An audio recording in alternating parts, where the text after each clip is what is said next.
This is Keep the Faith Ministry News. I'm Hal Mayer. On Sunday, June 3, a surprise eruption at the Volcano of Fire, or Volcán de Fuego, sent lava, boiling mud, and searing ash into villages around its flanks, killing at least 69. People of the villages skirting the mountain began mourning the few dead who could be identified. There was no electricity in the hardest hit areas of Los Lotos and El Rodeo, so most searching continued only until sunset. As dawn broke Tuesday, the volcano continued to rattle with 8 to 10 moderate eruptions per hour, vastly less intense than Sunday's big blasts.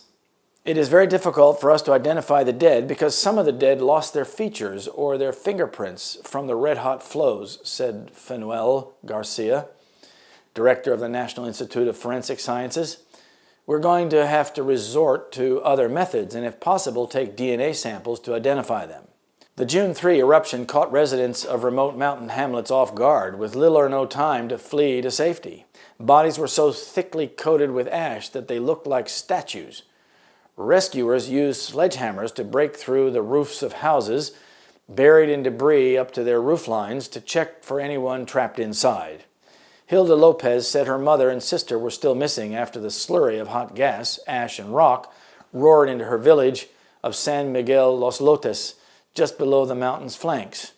We were at a party celebrating the birth of a baby when one of the neighbors shouted at us to come out and see the lava, that it was coming, the distraught woman said. We didn't believe it, and when we went out, the hot mud was already coming down the street. My mother was stuck there. She couldn't get out, said Lopez, weeping and holding her face in her hands. Her husband, Joel Gonzalez, said his father had also been unable to escape and was believed to be buried back there at the house. Conrad spokesman David De Leon said the volcano first erupted around midday Sunday, billowing smoke and ash miles into the sky. Then around 2 p.m. came a new, more powerful explosion. Soon, searing flows of lava, ash, and rock, mixed with water and debris, were gushing down the volcano's flanks, blocking roads and burning homes. It traveled much faster. It arrived in communities right when the evacuation alerts were being sent out, De Leon said.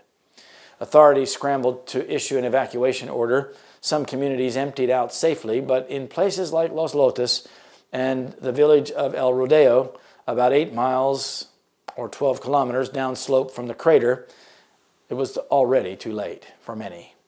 The fast-moving flows overtook people in homes and streets with temperatures reaching as high as 1,300 degrees Fahrenheit or 700 degrees Celsius, and hot ash and volcanic gases that can cause rapid asphyxiation.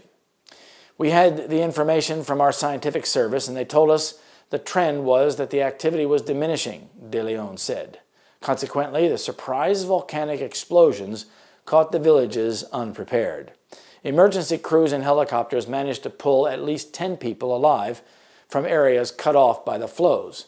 Conrad said 3,271 people had been evacuated. Meanwhile, the volcano in Hawaii continues to erupt in slow motion and has so far destroyed between 600 and 700 homes and is covering many square miles with lava and ash before reaching the sea, sending plumes of steam mixed with fine particles of glass into the atmosphere. Scenes from the Guatemalan volcano remind us of the sudden destruction that came upon the wicked inhabitants of Pompeii as lava and ash swept into the city, burning people to death, which can now be seen as statues in the body positions they were in. As the Spirit of God is gradually being withdrawn from the earth, increasing disasters and sudden death will become more and more frequent. These are warnings of the impending destruction of the whole world. In his vision of the great judgment day, Isaiah witnesses the consternation of those unprepared to meet their Lord in peace. The day of the Lord is at hand, he exclaims.